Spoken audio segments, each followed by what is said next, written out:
হে everyone, আসসালামু আলাইকুম। সবাই কেমন আছেন? আশা করি আল্লাহর মতো ভালো আছেন। তো আজকে আমি আপনাদেরকে ঢেঁড়স ভাজির রেসিপিটা দেখাবো। কিভাবে আপনারা ঢেঁড়সের রং ঠিক রেখে ঢেঁড়সটাকে ভাজি করবেন, সেই প্রসেসটাই বলবো। তো প্রথমে একটা ফ্রাই প্যানে আমি পর্যাপ্ত তেল নিয়ে নিচ্ছি। তেলটা একটু বেশি নেবেন। দিয়ে দিচ্ছি কুচি করা পেঁয়াজ, দিয়ে দিচ্ছি কাঁচা মরিচ। মরিচটা একটু কম ইউজ করবেন। আমি এখানে 3-4টে মরিচ ইউজ করেছি। আমি এখানে অ্যারাউন্ড 250 গ্রামের কিছু বেশি, অর্থাৎ 300 গ্রামের মতো ঢেঁড়স ভাজি করব। দেখুন এখানে আমি 3টে বড় সাইজের মরিচ নিয়েছি। এখন পেঁয়াজ এবং মরিচটাকে আমি ব্রাউন করে ভেজে নিব। আর ঢেঁড়সটা আপনারা পানিতে ধুয়ে ভালোভাবে পরিষ্কার করে তারপরে স্লাইস করে নেবেন। আর এটা অ্যারাউন্ড 1 সেন্টিমিটারের মতো লম্বা করে আমি স্লাইস করেছি। তো দেখুন আমাদের পেঁয়াজটা ব্রাউন কালার হয়ে এসছে। ঠিক এই পর্যায়ে আমি ঢেঁড়সগুলোকে দিয়ে দিব। খুবই সিম্পল একটা রেসিপি এটা, কিন্তু এমন কিছু টিপস অ্যান্ড ট্রিক্স রয়েছে যেগুলো ফলো করলে আপনার ঢেঁড়স ভাজিটা খুব সুন্দর সবুজ একটা কালার থাকবে। তো আমি ঢেঁড়সগুলোকে দিয়ে দিলাম। দেখুন আমার ঢেঁড়সের স্লাইসগুলো কীরকম করেছি। অনেকে আছে খুব বেশি কুচি করে ফেলেন, খুব বেশি কুচি করে ফেলে এটা অনেক কাদা হয়ে যায়। তা আমার কাছে মনে হয় এই সাইজটাই বেটার। দিয়ে দিলাম আমি লবণ। আমি এখানে 1 চা চামচ লবণ ইউজ করেছি। দিয়ে দিয়েছি হলুদের গুঁড়ো। আমি এখানে 1/2 চা চামচ হলুদের গুঁড়ো দিয়েছি।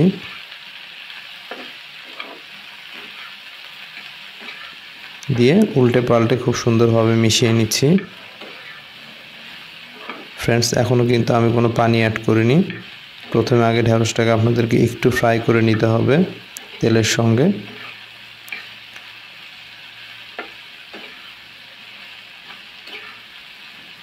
খুবই ইজি প্রসেস, যারা নতুন আছেন তাদের জন্য অনেক সহজ হবে এই রেসিপিটা। তো দেখুন আমি হাতের চৌলে করে খুব সামান্য পরিমাণ একটু পানি অ্যাড করছি।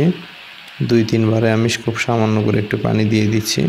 এতে করে কি হবে, আপনার ঢেঁড়স ভাজিতে একটা স্টিম ক্রিয়েট হবে, অর্থাৎ একটা বাষ্প তৈরি হবে এই পানি থেকে।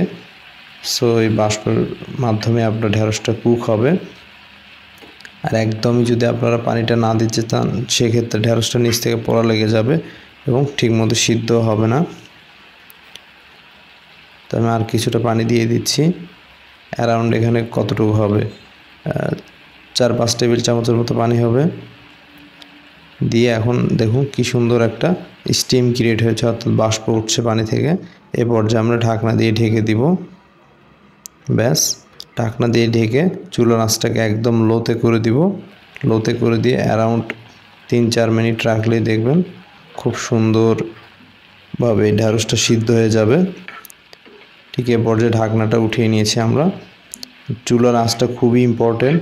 চুলার আঁচটা একদম লোতে রাখবেন, তা না হলে দেখা যাবে যে পানিটা খুব তাড়াতাড়ি শুকিয়ে গেছে এবং আপনার ঢেঁড়সটাও কুক হয়নি এবং নিচ থেকে পোড়া লেগে যাওয়ার একটা সমূহ সম্ভাবনা রয়েছে। তো এই পর্যায়ে আমি আরেকটু তেল অ্যাড করব ঢেঁড়স ভাজিতে। আর তেলটা মনে হচ্ছে একটু কম হয়ে গেছে। যেহেতু ঢেঁড়স ভাজি রেসিপি, তেল তো অবশ্যই লাগবে। তো দেখুন আমাদের ঢেঁড়সের কালারটা কিন্তু এখন অক্ষুণ্ণ রয়েছে।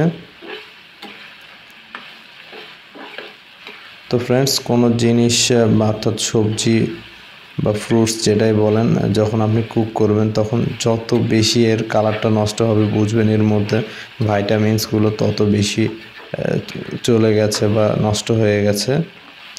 তো আমরা সবজি কিসের জন্য খাই?